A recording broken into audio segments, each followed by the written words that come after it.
la mueven, le dicen que no, que ya la tenían prevista para otro cargo en la provincia. Mira, Díaz-Canel después que la mandó a sacar, como la mismo. condecora. Así En el descaro de esta gente. Así mismo. Después que él da la orden para que la voten, para que le hagan fraude en las elecciones y no salga, ahora después ahí sale. Dile que se acuerde, que se acuerda de mí. Él se acuerda de mí. Díaz-Canel se acuerda de ti. Sí, exacto. Manda, ¿qué tú le dirías a Díaz-Canel en esta cámara que él va a ver este video? ¿Qué tú le dirías a esa cámara?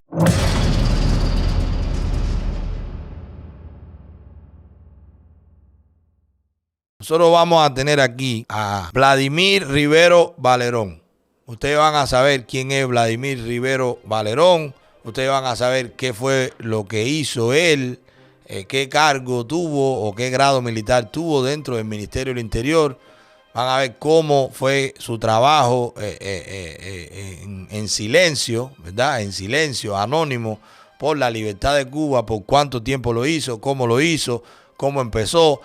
También van a saber muchísima información que hasta hoy no se sabe de Miguel Díaz-Canel, el presidente designado, porque un tiempo en que estuvo Vladimir como miembro, como oficial del Ministerio del Interior en Villa Clara, fue también cuando estuvo de primer secretario del partido Miguel Díaz-Canel en Villa Clara. Por eso es el temor de la tiranía con directas como esta, con programas como esta, con plataformas como esta. Así que todo eso, tú lo quieres saber, arranca ahora mismo, ponte este dedo, ponte lo que se te intuma de compartir y de proponer y de enviarle el link de esta directa a todo el que tú creas que va a disfrutar ver esta información en vivo en esta plataforma.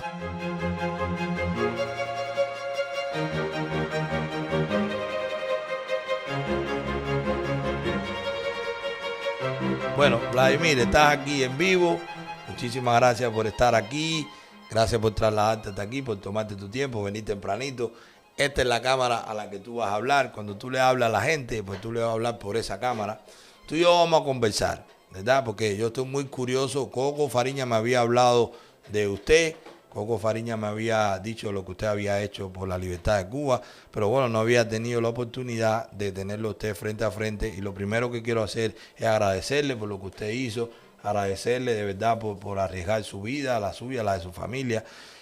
Por estando dentro de los órganos represivos del Ministerio del Interior, tener un alto grado, ¿verdad? Un alto rango como primer oficial. Usted llegó a ser teniente coronel. Mayor. Usted llegó a ser mayor del Ministerio del Interior. La mayor función que llegó, de mayor rango que llegó a ocupar dentro del Ministerio del Interior, ¿cuál fue?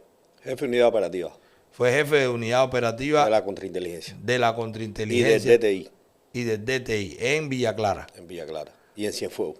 Y en Cienfuegos. ¿Villa Clara y Cienfuegos o primero en uno y después en otro? Primero en Cienfuegos y después en Villa Clara. Ok. ¿La contrainteligencia en la FARC o la contrainteligencia en el MININ también? En el MININ. Lo que soy graduado de la FARC, de la contrainteligencia militar. O sea, hábleme un poquito de eso. Usted estudió en una academia militar y en la academia militar estudió contrainteligencia. Hábleme un poco de eso. Milané, primero, ante todo, le voy a dar las gracias por identificarme públicamente con el sistema, con el partido, con todo lo que usted hace, y yo soy un admirador.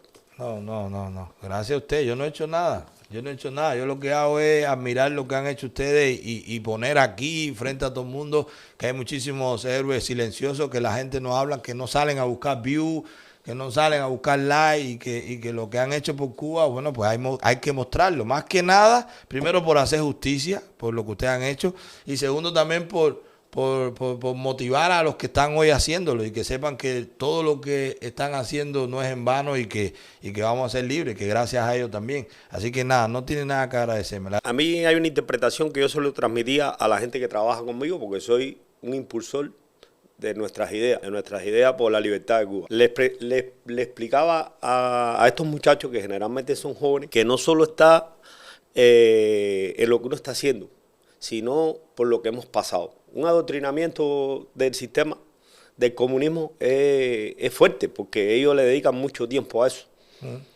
Y a partir de ahí es que nosotros pudimos interpretar qué cosa era lo bueno y qué cosa era lo realmente malo. Desde que uno se levanta por la mañana, nos fuimos camilitos, adoctrinándote constantemente. Te levantan con un himno, vas a desayunar con un himno, al mediodía cuando terminas de dar las clases te ponen un himno y el noticiero obligado.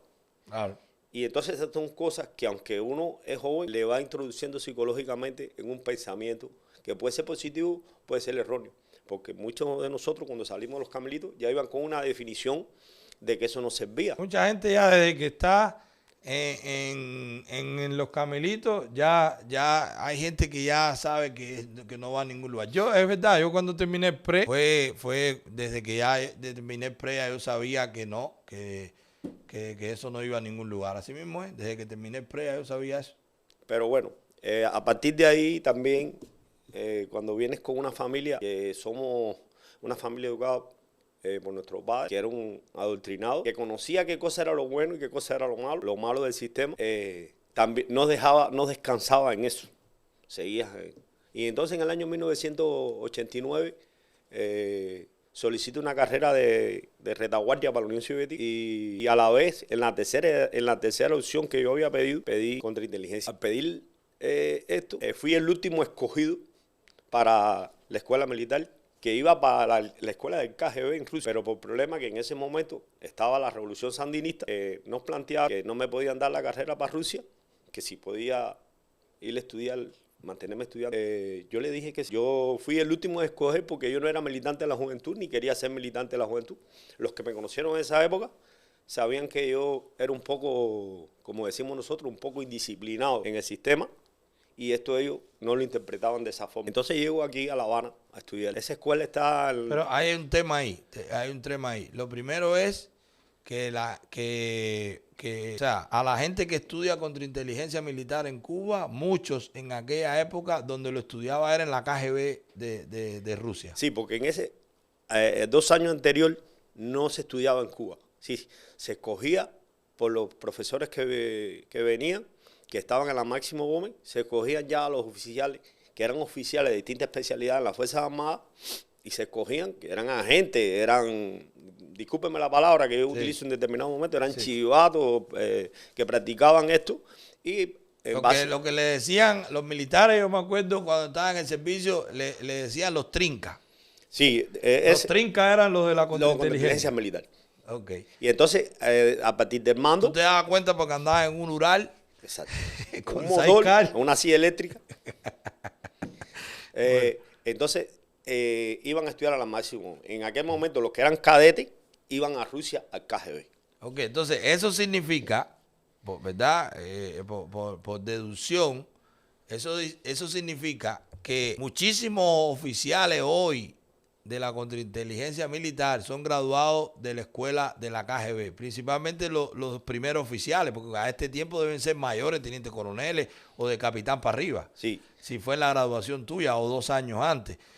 Lo cual no descarta que sigan trabajando para los órganos de inteligencia rusos, porque si tú te gradúas allá, tú creas una relación allá. O sea, allá te pueden captar. Es como la gente en Latinoamérica que son generales o tal, pero donde estudian es en los Estados Unidos, aquí en los Estados Unidos, en órganos de inteligencia aquí o en agencias de inteligencia aquí. Al final no rompen ese vínculo y pueden estar trabajando en los órganos castristas de esos países, pueden ser del ejército o de la policía, pero al final tienen vínculo aquí con las agencias de inteligencia norteamericanas porque fue donde se graduaron. O sea, podemos sacar esa conclusión, ¿verdad? Que hay mucha gente en Cuba hoy que pueda tener vínculo todavía con los órganos de inteligencia militares o civiles de la antigua Unión Soviética, hoy Rusia. Pero yo me hago mi rostro a reírse porque ellos, el sistema cubano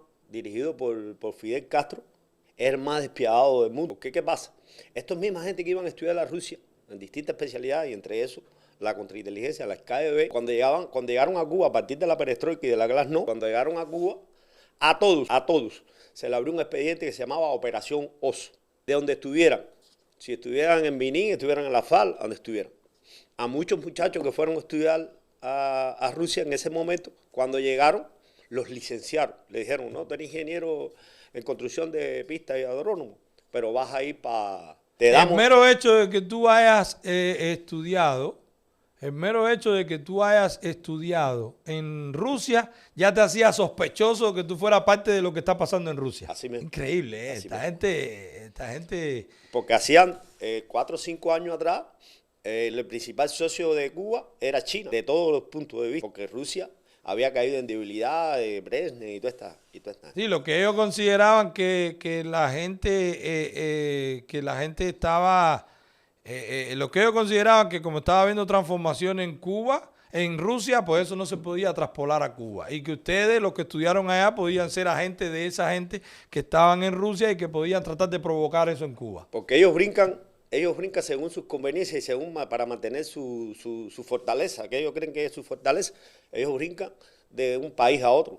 Perfecto, entonces regresaste, terminaste la graduación aquí, o sea, en Cuba. Fui el primer curso de cadete graduado en la Arides Esteve Sánchez. Esa es la escuela que está ahí en Playa. Eso era un antiguo camelito de Playa y eso está estrechamente puesto. Esa escuela se hizo alrededor de la casa de visita de Raúl Castro, alrededor del departamento 24. La casa de Raúl está a un costado, la seguridad personal está al otro. Sacaron un politécnico que había ahí, lo sacaron y ahí pusieron una escuela de preparación técnica del KGB. Y entonces alrededor de la escuela todo lo que había era un sistema de contrainteligencia montado.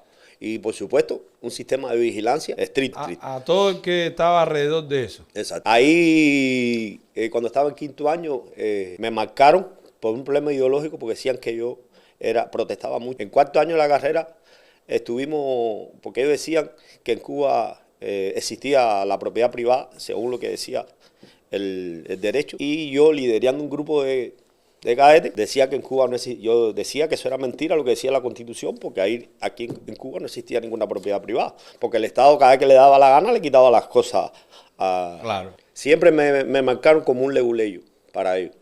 Entonces, en quinto año tuve un problema con una profesora de derecho civil, como salíamos graduados de derecho, y cuando el cambio de mando, es decir, cuando la causa uno de general, me mandan para la línea operativa a trabajar y el curso mío se graduó 2 meses después. Ya yo estaba de oficial operativo en algunas unidades del Estado Mayor de Santa Clara, pero con los grados como tuve problemas con la profesora. Todavía no estaba graduado. Todavía no, es decir, estaba hecho para trabajar, pero no estaba hecho para ser un profesional. Claro, claro. Y entonces, ¿qué es lo que hace un oficial operativo de la contrainteligencia en la FARC? ¿Qué es lo que hace? Nosotros averiguamos la vida y obra no solo de los oficiales y de los trabajadores civiles y de los camelitos, que son menores de edad, pero se trabaja operativamente por la contrainteligencia. Desde que es camilito ya están averiguando quiénes son cada uno. Exacto. Y a dónde van a ir a parar y qué es lo que están haciendo. De que son niños, le están trabajando ya la contrainteligencia militar. Y es mucho el muchacho, es mucho el niño que se saca de ahí, porque a esa edad hacer un cuento de cualquier tipo es un chiste para los muchachos. Y entonces se hacían cuentos en contra de Fidel, en contra de Raúl. Entonces esos muchachos no se podían graduar de los camelitos. Un oficial operativo de la contrainteligencia militar en Cuba, desde que entra a hacer el trabajo operativo, ¿objetivos son todos? ¿O hay unos perfiles, a este hay que vigilarlo más, menos? ¿Cómo funciona eso? En aquel momento, yo no sé ahora qué se estarán haciendo. En aquel momento... Ese es el mismo librito. Sí, yo no creo que ellos cambien el libro. Esos son principios. Claro. Esos son principios que ellos siguen. ¿En aquel momento qué se hacía? En aquel momento se trabajaba fundamentalmente a los que tuvieran familiares aquí en los Estados Unidos, a los que tenían vínculos con extranjeros. Eso era un plato priorizado. A los pilotos eran más priorizados porque ellos decían que si un piloto se llevaba un avión, podía ser la justificación de que los Estados Unidos o al país que fuera pudieran atacar desde el punto de vista de armamento, una invasión al país. Para tú tener un cargo alto, un alto rango militar en el ejército hoy en la FARC, lo más probable es que antes tú tuviste que ser chivato de los trincas. Exacto. Si no, no eres confiable. Fuiste chivato y fuiste trabajado por ellos. Sí, que ellos te instruyeron. Por ejemplo, en general... Para que tú te consideres que no importa que te vigilen porque al final tú eres confiable para ellos porque eres chivato. El jefe de la dirección política de la FARC hoy, general Méndez de la Fe, se trabajó por ser homosexual, comprobado. O sea, el jefe de la dirección política hoy de la FARC, vamos a empezar los bombazos ya para ustedes que están preocupados con la directa. El jefe de la dirección política hoy de la FARC, General de la Fe. Méndez de la Fe. General Méndez de la Fe lo cogieron clavado. Sí. Vaya, el vínculo directo era ese. Homosexual. Sí. Y me imagino que con fotos, que con video, que con de todo. Y él hoy, fue agente también, ¿me entiendes? Él informaba de los que le convenía a él informar. Claro. Él manejaba la información, sí, pero era por imposición o por chantaje, era la agentura de él. También pudiera ser. Porque si lo cogen a él homosexual, pues él ya, él dice, bueno, mira, tú quieres que la tropa se entere que usted es homosexual, pues usted tiene que darle a la lengua y ser agente de la contrainteligencia. Así mismo, así mismo. Entonces, incluso eso puede ser que por eso es que está hoy de jefe de la dirección política, porque es confiable para la contrainteligencia militar. Sí, claro. Este señor. Ese señor, General Méndez de la Fe. Este señor, General Méndez de la Fe, tiene 63 años, es miembro del Ejecutivo de la Dirección Nacional, jefe de la dirección política de la FARC, general de brigada, por más de 10 años en la Asociación de Combatientes, licenciado en Ciencias Sociales, graduado del curso operativo estratégico de la Academia de la FARC, aquí graduado del Colegio de Defensa Nacional. En ese currículo le falta que estuvo en Angola, sí, ese es uno, y dos, que se trabajó priorizadamente porque era amigo personal del piloto que trajo el avión. ¿Qué pasa? Como él era amigo del piloto que se llevó el avión, pues también de Quindelán. Oreste. De Oreste. Sí. Oreste Lorenzo Froilán. ¿Oreste qué? Oreste Froilán. Oreste Froilán. No me recuerdo de los otros apellidos porque realmente voy a parar a la base aérea de oficial operativo de estos pilotos. Cuando el hombre se lleva el avión. ¿Qué hicieron? Ellos limpiaron con la sección de la inteligencia militar porque no estaban cumpliendo con las funciones que estaban cumpliendo. Claro, porque no detectaron que él se iba a llevar el avión. Entonces, esa es la Fuerza Aérea de Villa Clara. Sí, de Villa Clara. Entonces yo había tenido un resultado, a mí la carrera de Derecho no me interesaba mucho. Yo la aprobé porque la aprobé, pero las materias de contrainteligencia, fui mejor expediente de mi curso. Y entonces ellos me llevaron a ir a la base aérea, a partir de que Oreste se llevó el avión. Ahí hice declaraciones a otros oficiales que después me percato que estoy cometiendo error, porque hice declaraciones que yo no estaba de acuerdo que a la mujer de Oreste que había traído el avión se trabajara, se le dijera que Oreste había tenido el SIDA y que ella seguro, es decir, un grupo de enfermedades. Yo dije, eso no es posible, eso a mí. O sea, a ti te mandaron a que trabajara la mujer de Oreste y le dijera que su marido era sidoso. No, porque ¿qué pasó? Ella, en cuanto él se llevó el avión, ella fue para La Habana. Entonces en La Habana le asignaron un oficial permanente. Por eso fue que Raúl dijo que si Oreste tuviera pantalón, que la fuera a buscar. Y Oreste tenía pantalón y fue y la buscó. Exacto. Sí, eso fue un reto que se lo hizo. Entonces, este oficial que le asignaron también era del curso mío, Orozco. Y eso, él fue a llorarme una vez, porque cuando Oreste trajo a Vicky, a él lo desaparecieron del sistema. Me imagino, porque se le fue a él. O sea, a él es que lo asignaron para que eso no pasara. Entonces le dije, bueno, ¿y qué tú? Pues, le dije, lo único que le dije fue, tú retrátate en esa misma foto. Exacto. Piensa tú que tú harías si te cogen a tu mujer y te la secuestran. Y tú la vas a buscar y eso fue lo que hizo. Y a tus hijos, a tus dos hijos. Entonces a partir de ahí conocí a la mamá de mi niña y entonces en ese momento empiezo a pedir traslado para Cienfuegos, porque era de Cienfuegos, estamos entrando en pleno periodo especial y había un profesor mío, cuando se hizo el cambio de mando del Ministerio del Interior, por la causa 2, había un señor que había sido profesor mío que estaba de jefe de la contrainteligencia en Minin de Cienfuegos. Y entonces me lo encuentro por casualidad en la vía y él me hace señas y me paré, que qué andaba haciendo por Cienfuegos. Y yo le dije, no, que lo que andaba buscando era un traslado para la contrainteligencia. Y me dijo, no, yo te quiero a ti aquí en el Ministerio del Interior. Y ahí fue donde te pasaron de la FARC para el Ministerio del Interior. Sí, ahí fue por donde primera vez me dijeron que yo era un traidor, porque las Fuerzas Armadas, interpretativamente, iban a parar ahí al Ministerio del Interior los que no lo querían las Fuerzas Armadas. Claro. Es decir, de contrainteligencia y todo. Iban para allí los que la CIN no los quería. ¿En qué momento tú sientes que a lo que tú perteneces ya tú definitivamente quieres aportar a la libertad de Cuba y no a ese régimen. ¿En qué momento tú haces eso y por qué? No, yo en el año, cuando estaba en la contingencia militar, en el año 90, voy a hacer un trabajo a Remedio. Y entonces me encuentro con el Coco, que fuimos Carmelito, Coco fue Carmelito junto con mi hermano, y en una reunión que habíamos tenido en el Estado Mayor, hay un oficial que es graduado de la contingencia también, la contingencia militar, que atendía a los Carmelitos, y me dice que el Coco tenía sus ideas, que el Coco ya no se podía uno vincular con el Coco desde aquel momento, y que la mujer del Coco, que era profesora en los Carmelitos, se estaba haciendo trabajada y ella le estaba dando información a la contrainteligencia militar de las actividades que estaba haciendo el Coco ya desde el punto de vista ideológico. Ok. ¿Y entonces qué pasó ahí? Entonces me encuentro el Coco en el punto de recogida. Yo andaba en el motor ese que la hacía eléctrica y el Coco iba para Camajuaní, que estaba asignado en el municipio de Camajuaní. Rápidamente paro, lo monto y le digo, Coco, yo tengo necesidad de hablar contigo. Yo tengo necesidad de hablar contigo, pero tenemos que tomar todas las medidas de seguridad porque lo que te voy a decir es sensible, muy sensible. Me dijo, mira, nene, yo voy le dije, ¿a qué hora tú vas a terminar aquí en Camajuaní? Me dijo, no, sobre las 3 y pico, las 4. Le digo, a esa hora yo voy a venir de Remedio y yo te voy a recoger y vamos a tener una conversación en la presa Minerva. La presa Minerva. Estaba destruida en aquel momento y así mismo hicimos.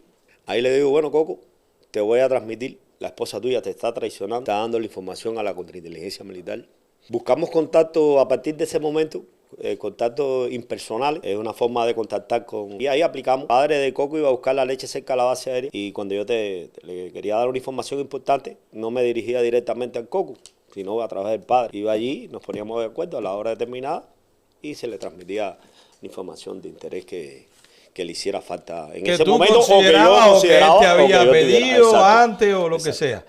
¿Me puede decir cosas que podamos haber, me puede decir cosas que podamos haber nosotros detectado como oposición, que fue fruto de ese trabajo que tú hiciste dentro del Ministerio del Interior? Mira, por ejemplo, déjeme un segundito nada más. Por Sí.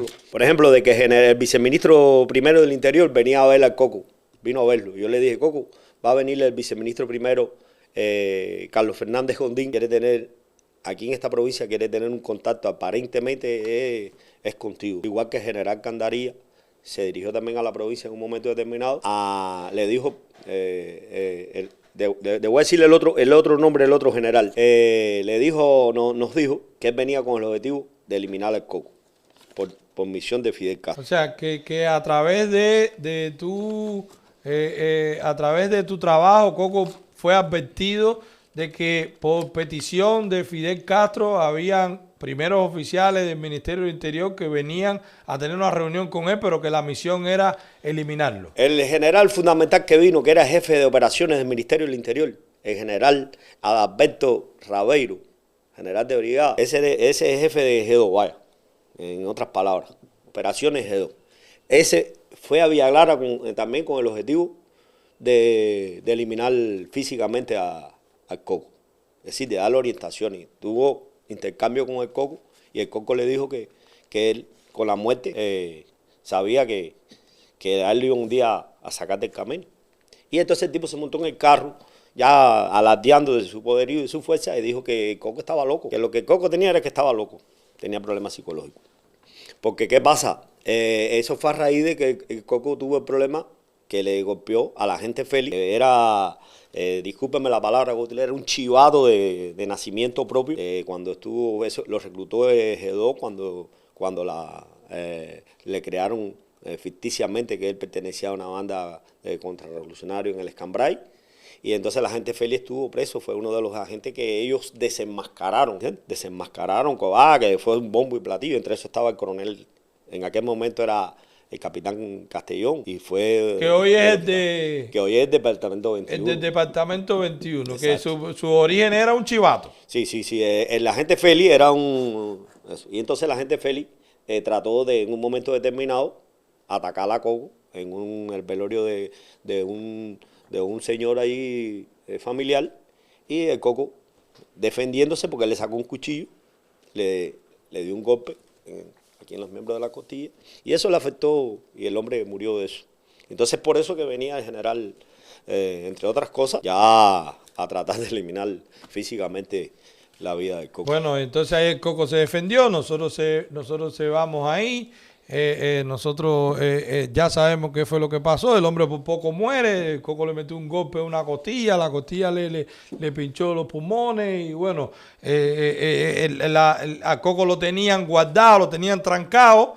Y le dijeron, si se muere el tipo, a ti te vamos a matar. O sea, tú procuras que no se muera. Sí. Eso pasó. ¿Qué otra cosa podemos decir hoy en el cabo del tiempo que pudo haber sido fruto de esta relación siendo tú agente de la inteligencia de la oposición dentro de las filas del Minin? Por ejemplo, yo le pasé una información importante también al Coco que era relacionado con Antunes.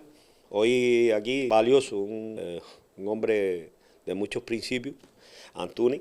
Antunes Visco, un agente que decían el Visco, denominado el Visco de Villa Clara. ¿Cómo? La misión del Visco era asesinar físicamente a Antunes. Había un agente que el nombre era el Visco y que la misión del Visco era matar a Antunes. Exacto. Eso es entre otras informaciones. Y bueno, y Antunes podía estar prevenido de que ese Visco que podía estar en su entorno, la misión era matarlo. Igual que en otra ocasión me llega la información que no era directa, no era por mi conocimiento, sino por el vínculo, porque la promiscuidad que existe entre los oficiales de la contrainteligencia, ya eso no tiene nombre. Ahí, ¿a qué usted le llama promiscuidad? Promiscuidad de la información. Si el Coco es agente, yo te lo cuento a ti. Ok, ahí no hay compartimentación, dentro de la contrainteligencia. La gente se dice las cosas, fulano es chiva, a este lo tengo yo, a este lo atiendo yo. O sea, esa falta de profesionalidad, digamos, en el mundo del espionaje, ellos no la llevan. Eso no se lleva. Eso, por lo menos, hasta el nivel donde yo estuve, ya eso fue degenerándose. Y yo sé que lo que hay de jefe hoy, por ejemplo, el teniente coronel Pablo Echemendía es un leuleyo, eso habla de todo. El teniente coronel Amaury García, hijo de general Lamá, hijo de general García, que fue jefe del ejército, ese está en la policía ahora, pero eso es un leuleyo. Yo sé que él no siente nada por el sistema, yo lo sé, en la persona. Porque yo lo sé, porque yo tuve la oportunidad, que fue subordinado mío, de intercambiar con él y él no siente nada por el sistema. Él es un aprovechado del sistema. ¿Qué es lo que hace él hoy? Es jefe de la unidad, eso se llama Unidad Operativa del DTI. El jefe del DTI hoy en Villa Clara. Fue subordinado suyo. Y usted sabe muy bien que el tipo no le importa nada y que no quiere nada de régimen ni quiere nada. ¿Y de qué vive un jefe de unidad del DTI? La gente también extorsiona, porque en mi tiempo mucha gente le daba del DTI para que no lo chivateara y tal. Pero claro, es fundamentalmente esta gente vive de su cargo, no para su cargo. Viven de su cargo. Esta gente van al cárnico, al lácteo, a todos estos lados, cargan y viven de eso. Los jefes de aseguramiento del Minin tienen designado para darle a esta gente lo que ellos también quieran. Aquí estamos viendo por dentro que no hay ningún tipo de solidez moral en la oficialía del Ministerio del Interior hoy. Comenzando por el general de brigada Noé Fermín, que es el jefe de la Dirección General de la Contrainteligencia. Háblanos un poquito qué puede hacer un jefe de la Dirección General de la Contrainteligencia hoy en Cuba, según tu formación y según tu relación o no en aquel momento con él. Te voy a dar algunos elementos, Milanés, pero yo tengo también algunas restricciones por parte de los servicios norteamericanos de no alguna... Pero de todas maneras el perfil... No, tú di hasta donde tú puedas decir, porque eso es importante que la gente sepa. Si esta entrevista demoró, es porque él ya tiene su relación con las agencias de inteligencia de este país y él tiene restricciones de qué hablar o no hablar. Él lo que está haciendo es, por la familiaridad con Fantu, por la relación personal con Coco Fariña, que fue con quien trabajó desde la oposición, porque lo que estamos es compartiendo, pero lo que se puede decir públicamente, porque aquí estamos hablando de las fichas clave, parte del juego de cartas de los tiranos dentro de Cuba. Entonces hay que tener cuidado que tú dices, que tú no dices, y porque ellos van a analizar esta entrevista. Entonces vamos a seguir en esa, discúlpale el sabruto, a mí a veces se me sale el carraguao, pero estamos, de las funciones que hacen estas plataformas, es educar también a la gente. Eso pasa. Y entonces dentro de la educación está saber escuchar. Y hay momentos en que se escucha y momentos en que se habla. Entonces, tú decías, hasta donde pueda, sin violar tu acuerdo de confidencialidad y sin violar alguna estrategia que nosotros podamos tener o que pueda tener este país contra estos tiranos. Claro. ¿Qué tú nos puedes decir más o menos de qué perfil puede hacer de esta persona? El coronel Henry Bones, el general Henry Bones. Él va a ver tú sabes que él te va a ver. Sí, claro. Entonces ya tú le vas a hablar que él sabe lo que tú piensas de él. El general Henry Bones es matancero. ¿Qué pasa? Los jefes de provincia de la contrainteligencia militar van pasando los mueven. Ellos crearon una estructura que es una estructura de contrainteligencia militar también a nivel de ejército. ¿Por qué? Porque ¿para qué? Para que el jefe de territorio central pueda despachar con el jefe del ejército y que no sea a través de una segunda persona. ¿Cómo? Explícame eso, no te capté ahí. El jefe del territorio de la contrainteligencia militar es jefe de las mismas provincias que tiene el ejército central. Oh, él es como un homólogo de jefe de ejército de esa región. Y tiene su estructura de contrainteligencia militar igual. Ok. ¿Entiendes? Entonces, pero el jefe del ejército sabe que ese lo está vigilando. Claro. ¿Qué pasa? Que, por ejemplo, en Villa Clara, en la base aérea, hay un problema con el jefe de la unidad o con lo que sea. Y hay veces quien toma la decisión de sustituir a ese jefe de unidad es el jefe del ejército. Y entonces, ¿qué hace? El jefe de territorio de la contrainteligencia militar se sienta directo. ¿Por qué? Porque ya de la base aérea de Santa Clara despachó con la provincia y la provincia despachó con el jefe. Y el jefe se lo dice a jefe del ejército, no quiero a fulano ahí. Exacto. ¿Bien? El jefe de la contrainteligencia puede influenciar al jefe del ejército, le da argumentos sin hablar con el jefe del ejército de esa región. O hablando primero con el jefe del ejército de esa región. ¿Cómo es? Hablando con él. El jefe de la contrainteligencia de la región occidente le puede decir a jefe militar, a general, jefe del ejército occidental, tienes que quitar a fulano que no me interesa. Que está en Managua, que está el jefe de la unidad de Managua, que no lo... sin enseñarle expediente y sin nada, sí, o le tiene que mostrar. Puede que se lo muestre, porque ellos piden, y pues bueno, ¿y por qué? ¿Qué es lo que pasa? Y entonces, también hay información que le dan que no es toda la que ellos tienen. Claro. ¿Entiendes? Que no es toda la que ellos tienen. O que no le llega a eso que le está preguntando el jefe del ejército. Entonces ellos por alardear también hacen. ¿Qué pasa? Se creó esa estructura. Y entonces Henry Bones, el que estaba de jefe de la contrainteligencia de Villa Clara, lo pasan para jefe del territorio. Y Henry Bones es subordinado de él en ese momento, que era Toledo, que yo le decía a usted que me acusó a mí de... Sí. Toledo ve en Henry Bones un muchacho con perspectiva, no sé. Claro, ve un fantasma ahí, ve una sombra. No, entonces ¿qué lo hace? Lo levanta. ¿Qué hace? Lo arrastra con él y así, cuando va de segundo jefe de la Dirección General de la Contrainteligencia Militar, Toledo, también se lleva a Henry Bones de jefe de un territorio del Ejército Occidental. Para los opositores, para la gente que está luchando por la libertad de Cuba, ¿qué tú piensas que puedan ser los planes operativos de la contrainteligencia contra los activistas por la libertad de Cuba, contra los opositores, contra la gente en el destierro, contra la gente en el exilio? ¿Qué tú piensas que ellos implementan contra nosotros? ¿Qué ellos hacen? ¿De qué tenemos que cuidarnos? ¿De lo de aquí del exterior o sí, lo interior? Igual, pero si quieres lo dividimos en el interior y en el exterior. ¿Qué hacen esta gente? ¿Cuál es el mecanismo para reprimir y para neutralizar a un opositor o a un combatiente o a un activista? ¿Qué hacen? Mira, en el exterior lo primero que hacen es estas cosas, debilitarlo con una penetración desde el punto de vista, puede ser personal o puede ser impersonal, debilitarlo desde el punto de vista de ¿cuál es el principio fundamental que siempre utilizó el asesino de Fidel Castro? Yo se lo digo, ¿cuál es? Divide y vencerá.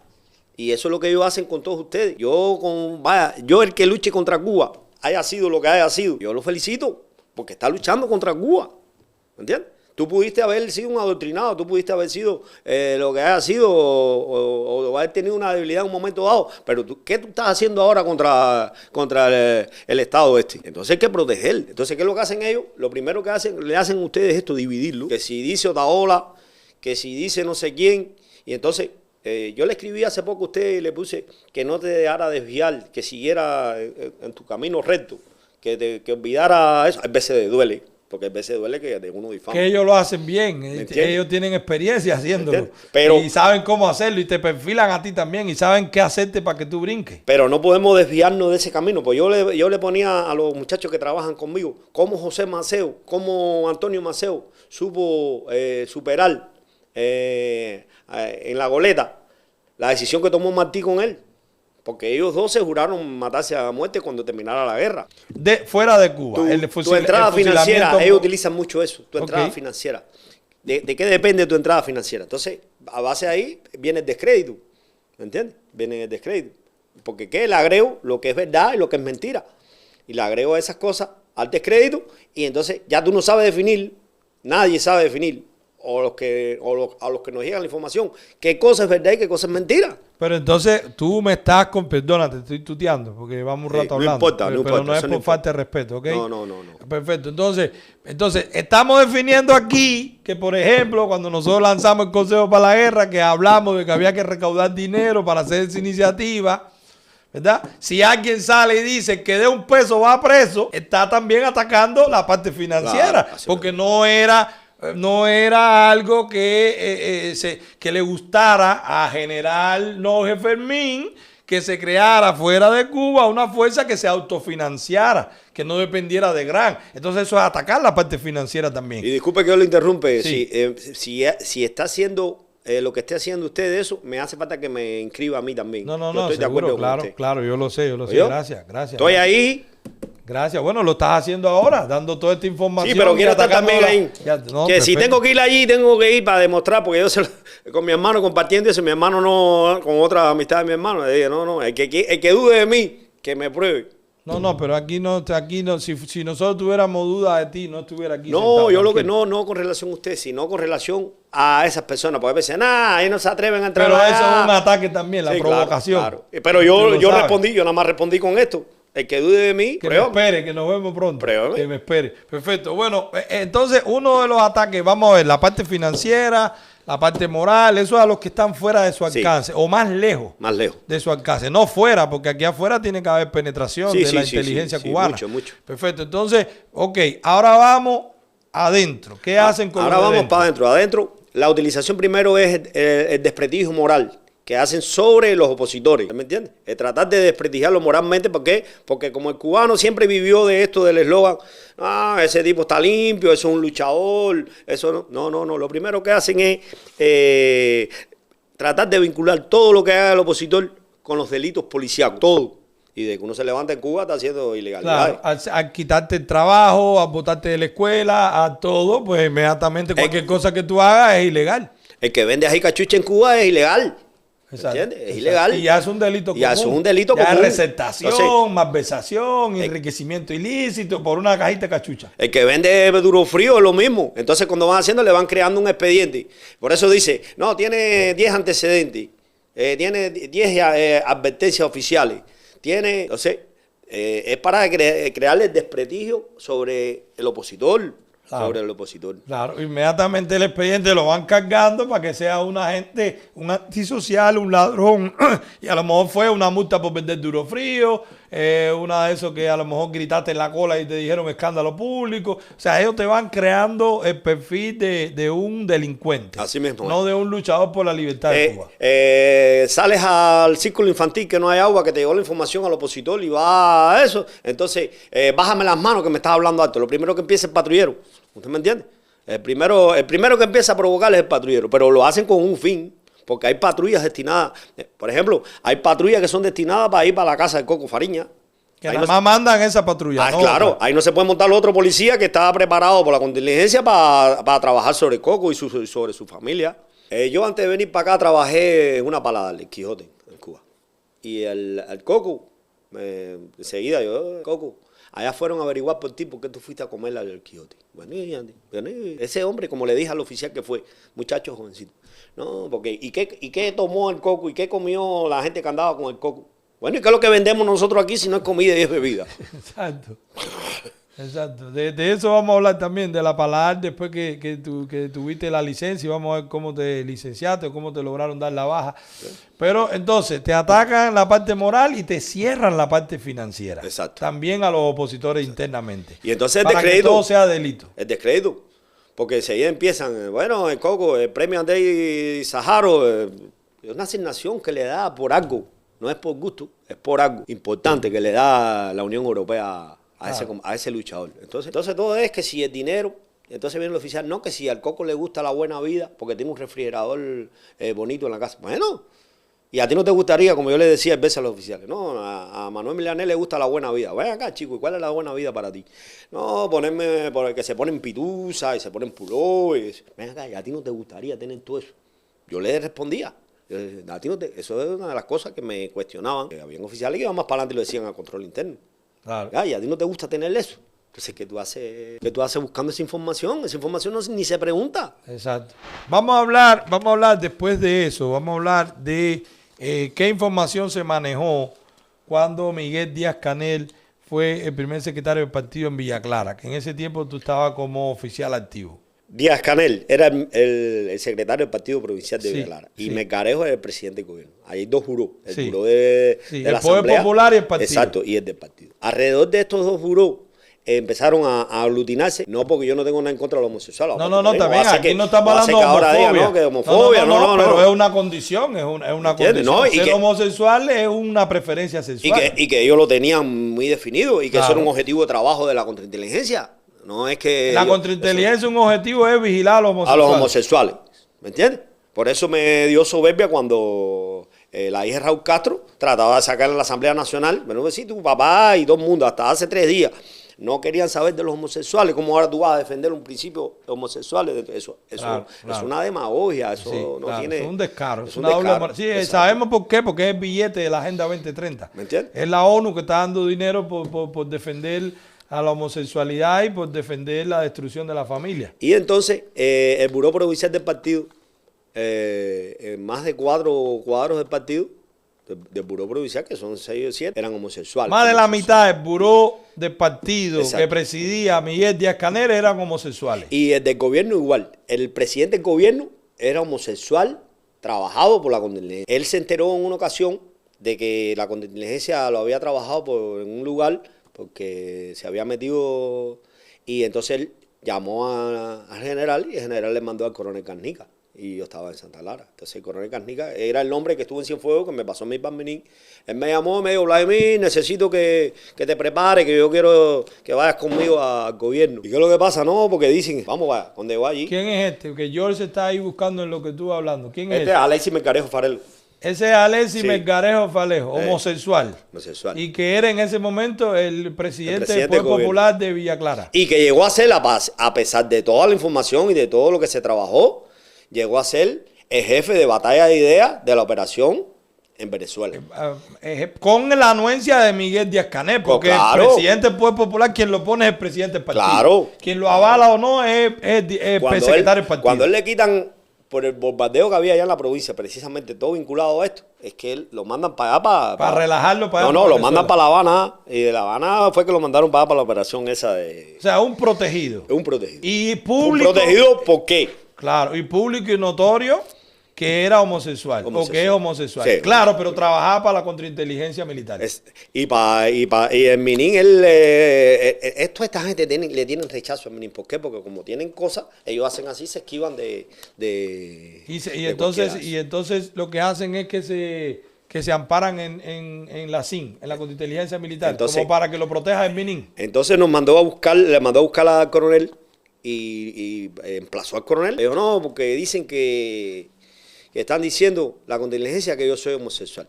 Sabes que este coronel también era una gente muy estudiada. Después lo sacaron del Minin porque decían que también tenía problemas. La mitad de los familiares de este coronel habían sido luchadores en el Escambray. Entonces Garnica le dijo, no, nosotros no hemos dicho nada, el que lo acaba de decirles usted ahora mismo. El que lo acaba de decirles usted ahora mismo. Pero había pruebas de que el hombre era homosexual. Claro. Y además el hombre era agente de la contrainteligencia. Entonces, hay una anécdota muy importante del año 97. En 97 teníamos que llegar al 97 de participación electoral. Claro, que es una muestra de lo que acabó de pasar ahora el domingo pasado. Exacto. ¿Cómo se manejaban esas elecciones? Entonces, por la mañana tuvimos una reunión en el Consejo Electoral Provincial. Y Díaz-Canel le dijo a la presidenta, que era la directora provincial de justicia de Villa Clara en ese momento, le dijo a la comisión que bajo todo, porque había una emulación. ¿Sabes cómo son los comunistas? Todos lo llevan a emulación. No sé qué fomentan con eso, pero bueno, le llevan a emulación. Para eso son las mentiras y las cosas que hay.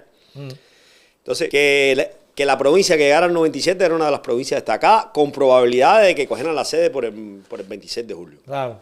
Claro. Entonces Díaz-Canel dijo, esta provincia, bajo todos los conceptos, tiene que llegar a las 97. Y entonces hubieron gente que dijeron, no, pero aquí hay municipios que están muy flojos. Y él dijo, no me entendió lo que yo estoy diciendo, que aquí hay que llegar a las 97. Es decir, ponle 97 si quieres. Exacto. Si Desde quieres, hoy ya te... Ya de ahora por la mañana tú le pones 97 si quieres. Y entonces eso pasó por la mañana.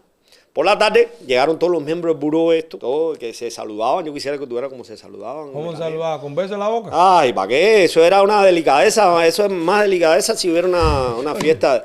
No me digas eso. Sí. No, beso en la boca no tanto, pero vaya, muy... Bien femenino. Con mucha afectividad, ¿tú me entiendes? Y entonces estábamos ahí en el segundo piso donde estaba el aula. Y estábamos ya, eran las 11, 10 y pico de la noche. Ya estaban los resultados. 97.7. Fíjate qué números más redondos. 97.7. Y entonces ahí, cuando dijeron 97.7, ¡ay, María! Aquello, fíjate que a Mauri, que yo te acabo de decir que está en el DTI, me mira y aquello se volvió a entrarse, a abrazarse. Sí, claro. Le dije a Mauri, oye, vámonos de aquí, que aquí caemos. En cualquier momento salimos igual. Vamos aquí, que esta gente está poniendo sentimentales. Esa anécdota del sentido general. Pero en esas elecciones hay una presidenta de gobierno que se llamaba Digna Morales. Esa presidenta de gobierno del municipio de Santo Domingo, que ahora es la directora provincial de gastronomía provincial. Esa señora es homosexual, es gay. De toda la vida. Lesbiana. Exacto, identificada. Y, la directora hoy de Comercio y Gastronomía de Villa Clara es lesbiana. Sí, ella vive con su pareja y todo eso. ¿Ah, sí? Sí, eso es... Público y notorio. Sí, pero desde que estaba en el municipio de Santo Domingo. Ella sí era como presidente del gobierno del municipio de Santo Domingo, el pueblo la seguía mucho. Porque ella era de la que iba a un lugar y resolvía el problema y vamos a ponerle agua aquí. Y, vaya, ejecutaba. No mandaba. Y entonces el pueblo de Santo Domingo, pero ya estaba la información de que ella era lesbiana. Claro. Y eso era un objetivo de la Y eso era un objetivo de trabajo de la que lo entendían como una debilidad. Exacto. Como una sospecha. Exacto. Entonces... Eso es para que la gente vea la doble moral. Por un lado aprueban el código de familia, pero por otro lado los órganos de inteligencia y de contrainteligencia tienen marcado todo el que sea homosexual. Llega y mandan a buscarla al primer secretario del Partido Municipal de Santo Domingo y le dice que bajo todos los conceptos, Digna no podía salir la presidenta. Que votaran a favor de ella, que eliminara las boletas y pusiera al otro que estaba propuesto. Que no podía salir presidente. ¿Quién dice eso? ¿La contrainteligencia? Díaz-Canel. Díaz-Canel como primer secretario. Por ser homosexual. Porque ella hacía, con él despachaban, entonces... Pero no era de su agrado porque esta mujer sí también es... habladora, ¿tú me entiendes? Exacto, entonces no era por ser homosexual, era por no ser leal a él. Exacto. Y entonces, ¿qué hicieron? También desaparecieron boletas. Y no salió. Y no salió. El único lugar del mundo donde la gente va a votar con un lápiz es en Cuba. De ahí se desprende todo lo otro. Claro, ahí se da margen de decirle... ¿Cómo la gente, tú siendo parte de esa mesa, cómo la gente sabe quién votó, quién no votó y cómo votó? Ellos dicen, pero ¿quiénes son los que cuentan las boletas? Sí, ellos mismos. Ellos mismos, el partido. En el listado, cuando se ponen el nombre, se sabe quién votó. Exacto. Y no hay un código que no tiene como un consecutivo la boleta, que se sabe qué boleta te dieron. ¿Esta es la señora? Esa es la señora. Esa es Digna. Digna Morales. Digna Morales. Ella. Directora de Gastronomía y Comercio de Villa Clara hoy. Pero ¿qué pasa? Que en ese borullo, ella se entera de lo que había hecho el partido. Y ella era amistad de Robertico Robaina, cuando aquello Robertico Robaina tenía... Ella se entera que le quitaron la asamblea municipal. Y ella llamó a Robertico Robaina. Ella llamó problema. Ella llamó problema internamente. Sí. Y entonces, ¿qué pasa? La mueven, le dicen que no, que ella la tenían prevista para otro cargo en la provincia. Mira, Díaz-Canel después que la mandó a sacar, como la condecora. Ven el descaro de esta gente. Así mismo. Después que él da la orden para que la voten, para que le hagan fraude en las elecciones y no salga, ahora después ahí sale. Dile que se acuerde, que se acuerda de mí. Díaz-Canel se acuerda de ti. Sí, exacto. Manda, ¿qué tú le dirías a Díaz-Canel en esta cámara que él va a ver este video? ¿Qué tú le dirías a esa cámara? Díaz-Canel es un cínico. Díaz-Canel es un... lo que pudieron haber dicho la gente y lo que están diciendo la gente es la realidad. Díaz-Canel está donde está porque es un compromiso de Raúl Castro. No sé si es un compromiso matrimonial, no sé si es un compromiso, pero sí es un compromiso de Raúl Castro. Porque él era seguidor de Fidel Castro, pero él de pronto se viró completo y le empezó a darle un seguimiento constante a las cosas de Raúl Castro. Eso yo le digo a él que se prepare. Como mismo nos estamos preparando nosotros, que se prepare. que nosotros no vamos a creer nada de él. Exactamente, y que le conocemos de atrás. Sí, exacto. Que le conocemos de atrás y hay cosas públicas y cosas no públicas. Que te sabemos de atrás, Canelo. No, y cosas que yo tengo que no me han dado la autorización de revelarla. ¿Tú me entiendes? Pero que la tiene de los Estados ¿Me Unidos. entiendes? Pero que la tiene los Estados Unidos. Así que está cogido el Canelo. Por está eso cogido. ellos no se justifican a veces, coño, ¿por qué por qué siempre las medidas de los Estados Unidos? ¿Por qué? Porque ¿qué tú has hecho en tu vida? ¿Qué tú has hecho por resolver un problema? Exacto, que hay cosas públicas y cosas no públicas. Hay cosas públicas y cosas no públicas. Ok, mira, yo quiero, porque ya llevamos bastante tiempo hoy, pero si tú puedes, a mí me interesaría que siguiéramos hablando. No sé si tienes tiempo en otro momento. Todo por la libertad de Cuba, mi hermano. Perfecto, perfecto. Gracias por eso. Porque se quedan muchas cosas, muy poco tiempo para tantos años y tanta información. Vamos a dejar para otro programa cómo fue que terminaste, cómo fue que lograste salir de Cuba, cómo fue que... Vamos a hablar de eso más adelante. Pero ahora, bueno, podemos hablarlo, pero después de esta pregunta que yo te quiero hacer. Mira, a mí en lo personal, ponme la dos, Manny, ponme la dos. A mí en lo personal me toca mucho el tema de la relación con los militares, el tema de la relación con la gente de Minin, el tema de la relación con los oficiales de órganos represivos de la tiranía. Y me toca mucho porque mi papá es licenciado de la FARC e incluso mi papá es fundador de lo que hoy se llama GAESA, que en aquel tiempo, por eso te pregunté si conocías Cienfuegos, porque mi papá fue jefe de retaguardia del aeropuerto de Cienfuegos, el aeropuerto militar. Mi papá fue subordinado del coronel de La Paz, que era en aquel momento jefe de la Fuerza Aérea en el Ejército Central, o sea, él era el jefe de la DAFAR, del Ejército Central, y también fue subordinado de general Jabao Martínez, le decían Jabao Martínez. Martínez, el piloto del helicóptero, pero ese pasó después para jefe de la base aérea de Santa Clara. Martínez me decía a mí cuando niño Pito Calabaza, o sea, yo los conozco a ellos, yo iba al ejército, a mi papá me llevaba en las vacaciones. Tu papá debo conocerlo. Seguro, seguro. Porque mi papá también era especialista de lo mismo que era tu papá. Ah, bueno, perfecto. De la misma especialidad. Pero entonces me toca eso en lo personal, porque yo quiero, y además lo he dicho públicamente y lo he hablado con él y lo quiero hablar contigo. Nosotros, por el bien de la libertad de Cuba, por el bien de rescatar una república sana, ¿verdad? Sin rencor, sin nada, nosotros tenemos que abrir los tribunales de la verdad. Y personas como tú, que nosotros estamos agradecidos por la postura que tomas, deben tener, y no sentirse traicionados ni ofendidos, pero deben tener la valentía de enfrentar cualquier tipo de acusación. Si hay alguna persona que siente que tú lo reprimiste antes o durante, hay que tener la valentía de decir, yo estoy aquí y yo asumo lo que pudo haber pasado mientras yo fui oficial del Ministerio del Interior o mientras yo fui oficial de la FARC.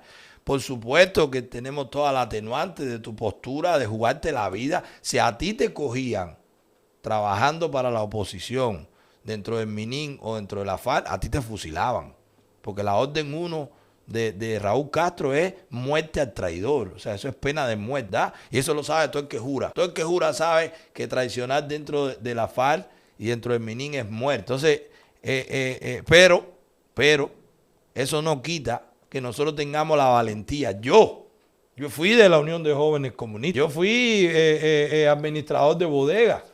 Yo hasta ese cargo. Yo fui dueño, pero aparecía como gerente de ¿cómo se llama? El Coco fue francotirador, fue de seguridad personal. O sea, todo el que haya tenido algún vínculo con la tiranía, por poco o mucho que sea, debe tener la responsabilidad moral de asumir cualquier consecuencia que haya pasado durante esa gestión o durante esa participación, con independencia a los méritos y al agradecimiento por la postura que se haya tomado después, o como bien tú dices, por lo que se está haciendo ahora, que estás dando la cara aquí, tú pudiendo estar tranquilo en tu carpintería sin hablar de esto, porque al final lo que se hizo no lo saben los que lo tienen que saber.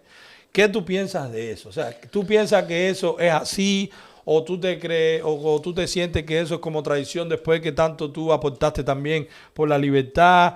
¿O tú piensas que no, que es borrón y cuenta nueva? ¿O tú piensas que no, que solamente tenemos que cuestionar a los que todavía están y no analizar a todos los que estuvimos en algún momento? ¿Qué tú crees de eso? No, Hablando entre tú y yo, más los miles de personas que te van a escuchar. Me interesa saber eso. Yo creo que el que venga a luchar contra Cuba y tenga otro pensamiento está equivocado. Yo asumo lo que tenga que asumir en la vida. A mí ese temor nunca ni lo he sentido ni lo voy a sentir, creo.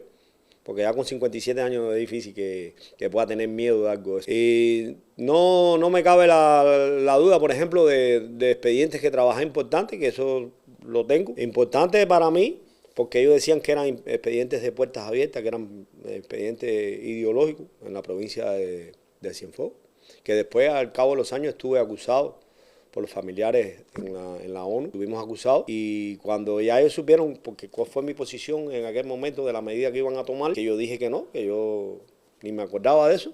Yo sí me acordaba, pero fue una mano de golpe que se le dio a un detenido por parte de... La medida fue vestir de preso a unos brigadistas y ponerlo en la celda junto con el hombre que estaba preso. Que era un opositor. Que era un hombre más que un opositor, era un luchador. Ese hombre le dio candela a más de 30 campos de caña. Ese hombre le echó azúcar a varios camiones de la base de transporte de Espartaco. Eso era un luchador. Pero el hombre no hablaba. Era un plantado. Tipo de unos principios incondicionales a su causa. Y lo cogieron, le dieron una mano de golpe para que el tipo hablara, para aflojarlo. ¿Entiendes? Eso es lo que se utiliza a los opositores. A veces los meten en celda. ¿Y qué participación pudiste haber tenido tú? Yo participé en la medida cuando se fue a proponer. Yo no estuve de acuerdo. Yo mantuve el silencio. Yo con mi silencio, porque estaba el coronel Barrera, estaba el teniente coronel Garnica, estaba el jefe de operaciones de la contrainteligencia de Cienfuegos, y yo que era del municipio de Palmera. Y entonces pasó eso. Y como a los 4 años hubo un motín en la prisión de Cienfuegos, donde estaba preso este hombre, y la brigada entró, y él reconoció a los brigadistas. La brigada es la brigada especial. La brigada especial. Los esbirros, los que dan golpe. Eso. Y entonces... Él lo reconoció y se dio cuenta que la brigada fueron los que estaban supuestamente presos y que le cayeron a golpe. Los mismos que le habían dado. Y entonces eso ellos lo acusaron, ellos lo sacaron al mundo, y haciendo un paripé, porque era un paripé, el ministerio mandó a investigar y todas estas cosas. El mismo Colomé Ibarra, que era el ministro cuando... El mismo que dio la orden de hacer la medida, después dijo que había que investigar. Que había que investigar. Eso fue un paripé. Eso era un paripé. Y entonces nos mandaron a buscar. Cuando llegamos allí, no hizo falta hablar. Pero en Garnica, que en ese momento ya era con él, dijo que la asumía. Y el general, el otro, que era el delegado del Minin, estaba en Santi Espíritu ya jubilado, era una medida disciplinaria de Garnica, y a mí estaba como un espectador otra vez ahí. A ti ni te tocaron porque vieron que tú no tuviste que ver con esa medida. Y que no estuve de acuerdo. Yo dije que eso era muy fuerte. ¿Tú me entiendes? Que eso era muy fuerte, que eso no... Era un joven, yo era sin experiencia. Yo había llegado a llegar a la Palmira de la FARC, que no enfrentábamos ni delitos, las cosas que se enfrentaban a la del otro tipo, y al Ministerio del Interior en esta condiciones. No, pero ok. Ahora. Y lo que quiero decirte es que yo lo que hice, lo mantengo, sin temor a ningún tipo milanés. Mis principios son mis principios. Que significa, lo que yo entiendo de lo que tú acabas de decir es que aunque nosotros mañana nos cojan en Cuba cayéndonos a tiro con esa gente, no ganamos, lo tumbamos, pero hay un tribunal que te llama y te pone prueba de algún acto represivo. Tú lo vas a pagar. Sí, tú claro. Dices, yo lo pago. Yo lo pago. Eso yo lo hice y yo lo pago. Claro. Aunque tú seas un héroe de la libertad de Cuba. Así mismo. Eso es lo que yo quiero ir. Eso no es ningún tipo de... Eso es lo que yo Aquí quiero eso no es ningún tipo de problema. Eso es lo que yo quiero ir. Yo estoy de acuerdo con todo lo que hiciste bien y estoy en contra de lo que hiciste mal. Porque yo estoy en contra de lo que hice yo mal y estoy de acuerdo con lo que yo hago bien. Porque eso es ser hombre. Ser hombre es asumir lo que uno hace bien y es asumir lo que uno hace mal. Después está todo el atenuante, después está todo lo que hicimos, después está todo lo que la gente pueda respetar por lo que uno hizo después. Pero las cosas que están mal hechas, yo por ejemplo pido perdón a Dios. Y he hecho errores. Yo he hecho errores. No a nivel político ni que intervenga otro, pero porque no lo estaba. Entonces, de verdad, es una... yo espero que la gente entienda el valor que tienen entrevistas como esta, porque así mismo va a hacer que la gente que le están echando miedo dentro de Cuba, de que no, si esto se pierde, si aquí se pierde la pelea contra esta gente, pues tú vas a ir preso, pues tú vas a ir fusilado. Bueno, pues, el que tenga que pagar porque mató a alguien, pues tendrá que pagar. El que tenga que pagar porque metió preso y dio golpe, pues que tenga que pagar. Porque aunque tenga como atenuante lo que haga al final, tiene que haber tribunales y tiene que haber justicia en Cuba. Si tú tienes que mandarle un mensaje a los oficiales del MNIN y los oficiales de la FARC que están hoy activos en Cuba, ¿qué tú le dirías? Esta es la cámara. Háblale a los oficiales del MNIN y a los oficiales de la FARC que están dentro de Cuba hoy. Háblale. ¿Qué tú le pudieras decir? Transmitirle que bajo ningún concepto sigan a una persona que no tiene principio, que no tiene fuerza, que no es realmente nada de lo que es, que Cuba no puede seguir siendo lo que es, que el pueblo no se puede seguir pasando el trabajo de lo que está pasando. El señor Díaz-Canel no le corre la sangre por las venas. El señor Díaz-Canel es un fantoche. Ahí se dio cuando tuvo que salir de La Habana corriendo en sus carros. Es decir, que eso no... ¿A quién están siguiendo? ¿A quién están siguiendo? Que no sigan pasando ese trabajo. Que piensen en su familia, porque su familia no son solo ellos, son todos sus hijos que se van criando bajo unas condiciones muy difíciles. Que sigan y que luchemos todos juntos. Lo principal aquí es luchar todos juntos por lo que vamos a hacer y por lo que estamos haciendo. Y que siempre van a estar a tiempo de sumarse a la libertad de Cuba, que también es la libertad tuya y de tu familia. Ya yo no creo que quede mucha gente engañada. Yo creo que ya es un problema de supervivencia. Sí, eso es supervivencia. Y dime qué tú le dices a Emir y qué tú le dices a Raúl, que también le van a poner video. ¿Qué tú le dices a Raúl? Porque si no lo ve Raúl, lo va a ver el Cangrejo, que es el nieto, y si no lo va a ver el Tuerto, que es el hijo, y si no lo va a ver la hija, Mariela. ¿Qué tú le dices a Raúl? Que todo lo que hicieron fue una mentira, que todo lo que hicieron fue engañar al pueblo, que no hay nada, que Cuba no está basada en nada, ni científica, ni económica, ni nada, que ustedes son los culpables de todo lo que ha pasado en Cuba. Que tu familia no va a estar a salvo, tu familia no va a estar a salvo, porque tú estés ahí, no va a estar a salvo. Aquí todo el mundo conoce a Mariela Clasto, que es una débil. Ahí el Cangrejo, ¿qué ha hecho el Cangrejo? ¿Qué experiencia, qué cosa ha hecho el Cangrejo para que sea teniente coronel del Ministerio del Interior de la Seguridad Personal? ¿Qué ha hecho? Nada. Lo único que ha hecho es vivir del pueblo. Es lo único que ha hecho. ¿Y qué ha hecho el Tuerto? Así mismo es. ¿Qué ha hecho Alejandro Castro? Estuvo en Angola. Sí, pero ¿dónde estuvo? ¿Dónde? En el puesto de mando de Angola.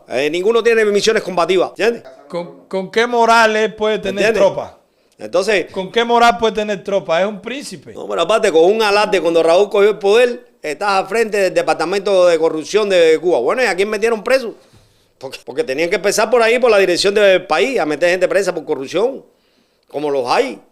Yo creo que hoy le habló un cubano a otro cubano. Hoy le habló un antiguo oficial de la FARC y del MNIN a los oficiales de la FARC y del MNIN. Incluso al que está jefe de la contrainteligencia hoy, que fue compañero de curso de él, y que es un tipo con muchísima debilidad de conocimiento y de actitud, y que solamente está ahí por chivatón y por leal, y me imagino que por traidor. ¿A cuánta gente va a traicionar para estar ahí, para ser tan confiable? Gracias, Vladimir, de verdad. Gracias, hermano. Gracias. Para mí es un placer y un honor conocer personas como tú, que reconocieron que estaban en el lado incorrecto, que se pusieron del lado correcto, que arriesgaron su vida por defender la libertad de Cuba desde dentro, y que además tiene la responsabilidad que si algo en ese tiempo hizo mal, pues que está dispuesto a pagarlo en un tribunal independiente y con las pruebas que tenga que hacer, después que ganemos. Porque ahora el compromiso es ganar. El primero es pasar. Gracias, de verdad, gracias, señores, a ustedes por estar ahí hasta el final, y nos vemos el lunes en la directa, y esperemos que Vladimir nos acompañe en otros momentos para temas específicos, y que podamos seguir descaracterizando y denunciando a la tiranía desde dentro. Hoy, en mi opinión, es un punto importantísimo en lo que ha hecho este canal, porque acabamos de desclasificar muchísima información de primera mano dentro de las Fuerzas Armadas Revolucionarias, ¿verdad? Dentro del aparato represivo armado de la tiranía, pero también dentro de los órganos de inteligencia y de contrainteligencia del Ministerio del Interior, incluso del DTI. Así que muchísimas gracias y nos vemos el lunes.